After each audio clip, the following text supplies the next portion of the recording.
अस्सलाम वालेकुम बेलियां की हाल है। उम्मीद है कि सारे खैर मेरे दे नाल हो सोदे ते अज मैं तुहाडी मुलाकात करै सन दो साडे माशाअल्लाह सोहणे सुनक्खे ते इंज दे भरावां दे नाल तुहानूं बड़ी चस उसी उन्हां दे नाल गलबात करके एक साडे बेली जिहड़ा है ओह खित्ता पठोहार दा पंजाबी है और बड़े वधिया तरीके दे नाल मां बोली पंजाबीयत दी प्रचार भी करदे ने और उन्हां दे नाल जिहड़े भाई बैठे ने उन्हां दे हवाले नाल मैं तुहानूं इस वास्ते पहले नहीं दस्सांगा। वो विकास भाई आपे ही तुहाडे नाल गलबात भी कर सकदे ते नाले तुहाडा तारुफ भी करवा सकदे, लेकिन उन्हां दे नाल किहड़ी शख्सियत बैठी है और सब तो पहले जनाब विकास भाई। जी रियासत भाई तुसां बड़ा शुक्रिया कि तुसां एक दफ़ा फिर जड़ा असें बोलने का मौका दिता। तो सब तो पहले तुम्हारे नाल जड़ी शख्सियत बैठी असां बड़े प्यारे जे भरा साडे मशर भी हैं, साडे सीनियर भी हैं जनाब अली भाई। ये आपे दसणगे कि एक केड़े इलाके तो बिलोंग करने और सब सू जड़ी अच्छी गल है कि इन्होंने पंजाबी बड़ी सोहनी है।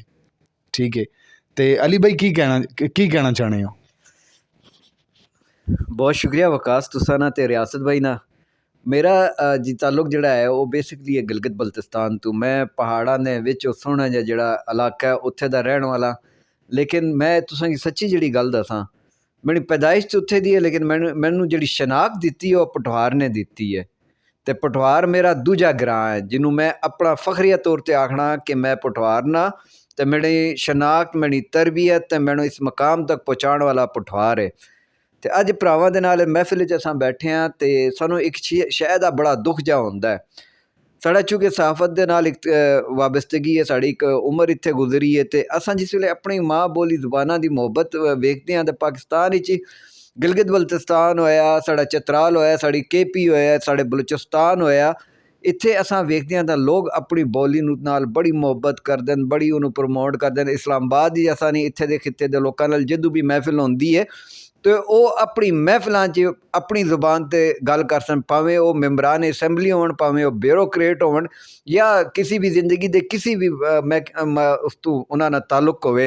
तो साढ़े जिहड़े पंजाब दे साढ़े भरा न वो जिथे भी बहते हैं उन्होंने अपनी जी जुबान है, अपनी माँ बोली जुबान उहदे ते उन्होंने असां बहुत घट वेख्या गलबात करते। उन्होंने असां हमेशा तक्या उर्दू ते गल करदे होए या इंग्लिश ते गल करदे होए।